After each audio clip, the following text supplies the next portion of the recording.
Raise your right hand for one moment. You solemnly swear affirm that the testimony you're about to give is the truth, the whole truth, and nothing but the truth, so help you God? I do. Thank you. Okay, and Mr. Zimmerman, like I said before, you're aware that during this trial you have the absolute right to remain silent. You do not have to say anything, do anything, or prove anything. Is that correct? Yes, Your Honor. And you also have the right to testify if you want to. Do you understand that? Yes, Your Honor. And I've given you an opportunity to discuss with your attorneys whether or not you want to testify in this case, and you have indicated that you have had those discussions. Yes, Your Honor. And have you made a decision, sir, as to whether or not you want to testify Your in Honor, this case? I object to that question.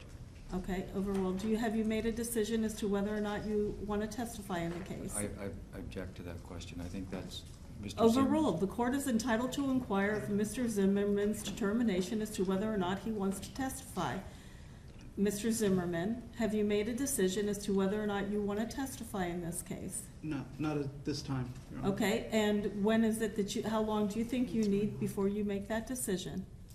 Your Honor, may we have an opportunity to speak? The case isn't concluded yet. I understand that, and I've asked Mr. Zimmerman if he needed more time to talk to his attorneys, and if he does, I will afford it to him. Mr. Zimmerman, how much more time do you think you're going to need to discuss this with your attorneys?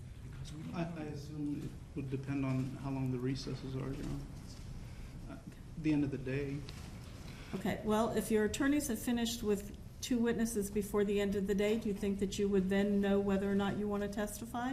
Your Honor, on Mr. Zimmerman's behalf, that I am decision... asking your client questions. Please, Mr. West.